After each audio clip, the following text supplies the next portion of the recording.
Welcome to this video where we discuss challenges in measuring marketing performance. In other words, what are the key problems or the key issues that marketeers are facing when trying to measure marketing performance?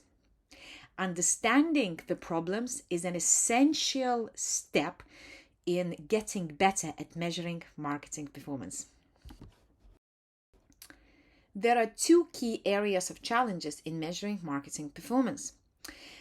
Number one, which is the most important one, and we will put heavy emphasis in this video on, is measuring return on marketing. And number two, calculating marketing costs.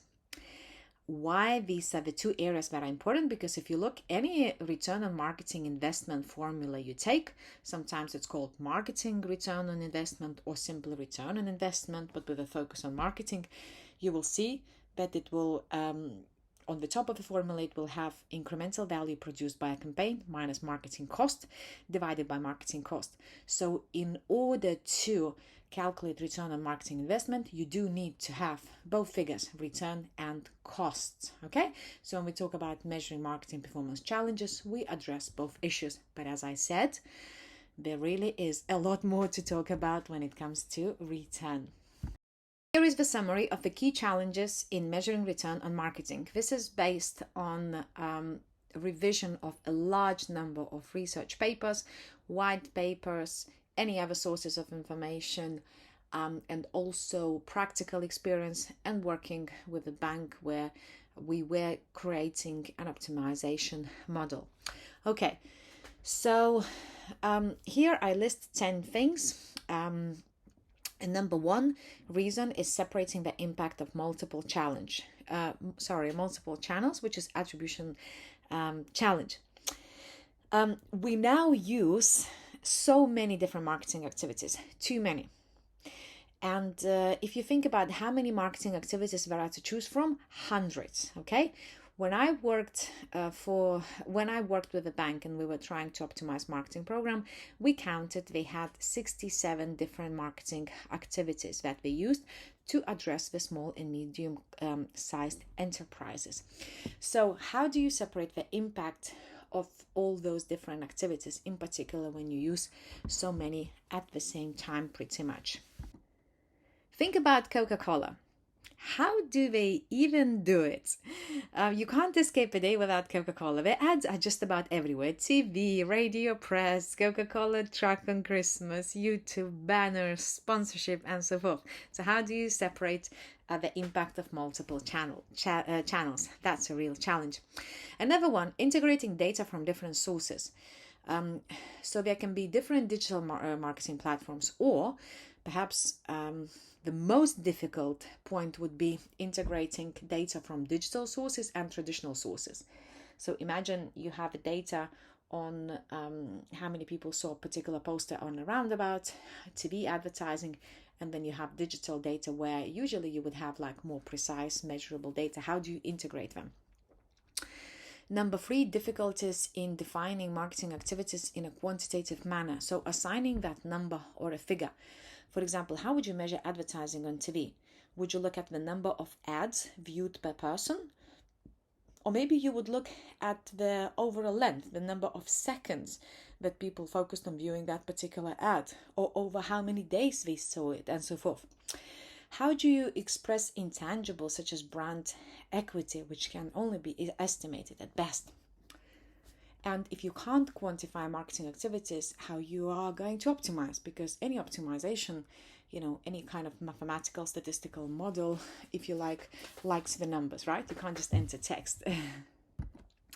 The other real challenge, number four, is separating short-term and long-term effects. Measuring future is an inexact science. History impacts marketing activities. Expenditures tend to be accounted for annually, whereas the influence of those costs is cumulative. Thus, a change in sales volume in 1 year could be a residual echo from previous year's activity rather than the current activity. And you can see that I put asterisks next to a few of them, so I will address these challenges separately as well in separate slides in a moment. Number 5, external environmental factors can greatly affect revenue, difficulties in attributing it to marketing. So marketing operates within a volatile and uncontrollable external environment that includes its customers, competitors, legislators, and so forth.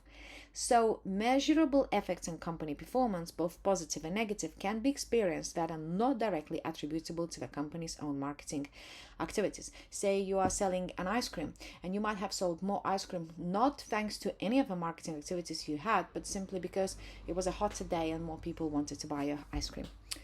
Number 6, the existence of threshold points in a curve of loyalty, which customer satisfaction is always changing and it's never linear, and I will address it in a moment.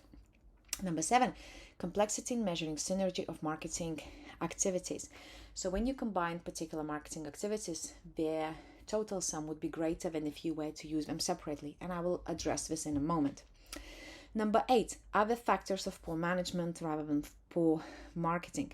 Marketeers themselves may have limited skills experience, such that they only know half of what they should about the concepts they use, for example. Number 9, marketing versus what marketing department does.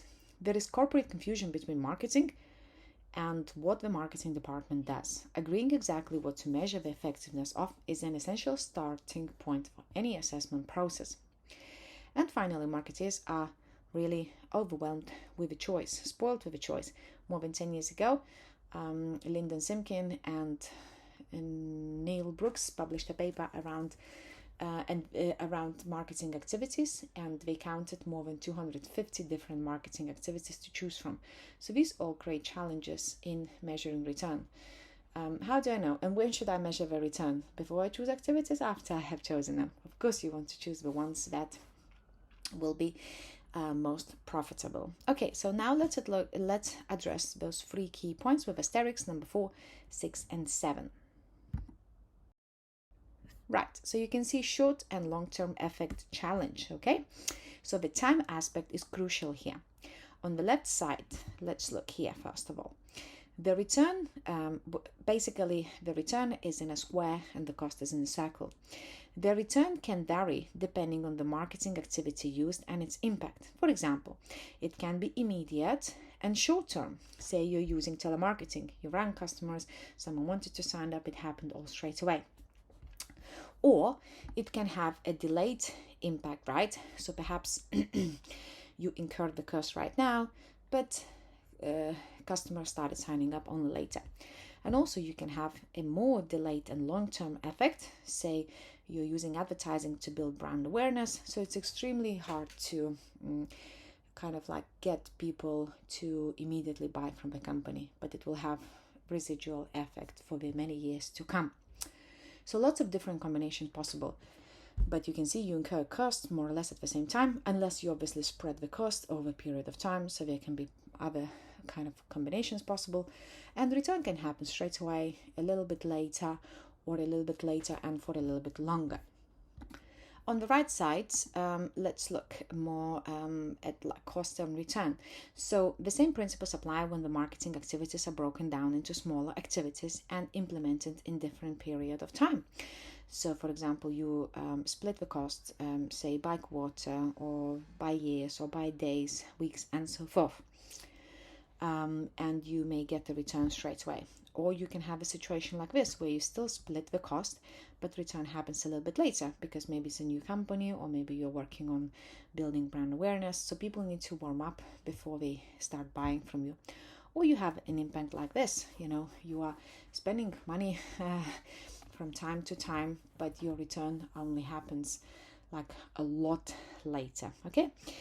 So this makes it even more difficult to calculate. Basically, the timing aspect is crucial, and there can be many sophisticated models that you can use, but if they don't account for time, then it's not very accurate, is it?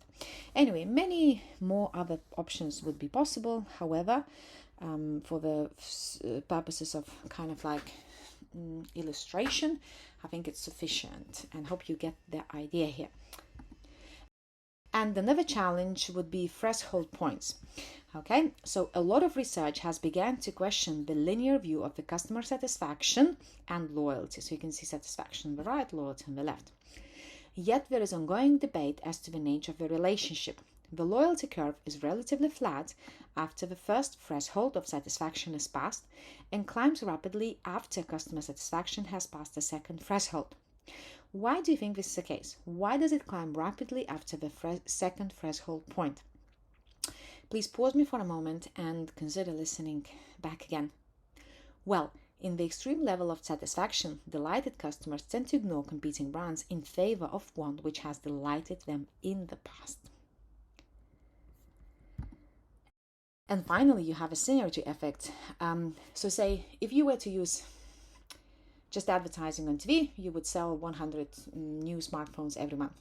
If you were to use advertising campaign on social media, you would sell 10 phones every month. However, if you use both in combination, say social media and advertising on TV, so the sum would be not 100 plus 10 equals 110, but say 130.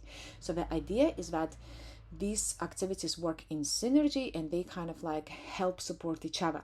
So people might think, oh, I saw that ad on TV and now I see on social media, that must be good somehow. Maybe people talk about it. Maybe it's a new brand. Maybe it's a well-known brand and so forth. So basically, when you combine marketing activities, they tend to create a synergy. And imagine now if you wanted to calculate that synergetic effect. That's really hard. I attempted to do that once in my PhD, and we used some research data from like Medicine Journal in the cancer research, where they were trying to look at the different synergy created by using different drugs, and we tried to kind of replicate the same principle to marketing.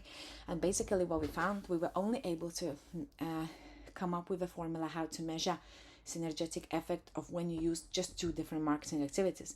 But imagine, coming back to my example, a bank used 67 different marketing activities. So how do you even do that? That's just impossible, okay?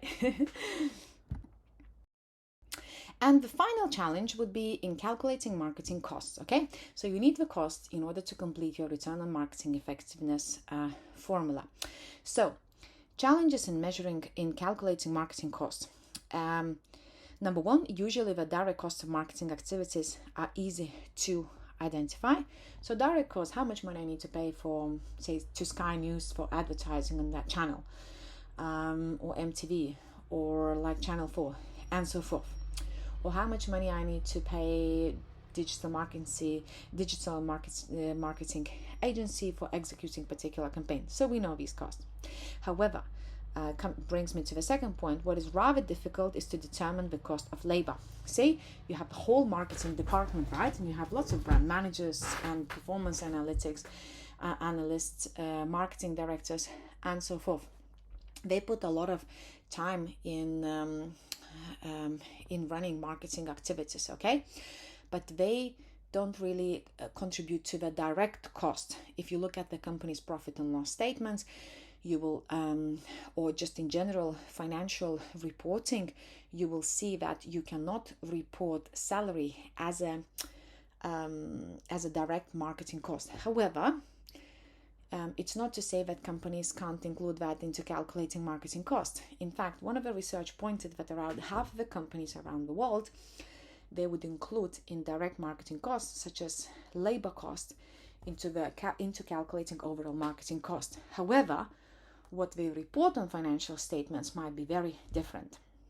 The key point here is that there are people working for you and they might be spending considerable amount of time of their own on particular marketing activities, and you should probably at least take note of this because they are all contributing to marketing costs. For example, if you have a brand manager who you pay £80,000 a year and you want them to work on a video campaign, maybe they create a video, so they would spend a lot of time on doing that. They would involve other people into the discussions, decision making, showing them scripts, and so forth.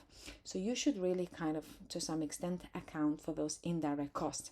But this is where it becomes a lot more challenging, because how do you know how much time they spent on particular marketing activity? Who were the people? How much each person spent, and so forth. Hope you liked the content. If you did, please hit the like button and subscribe to the channel. Thanks a lot for watching.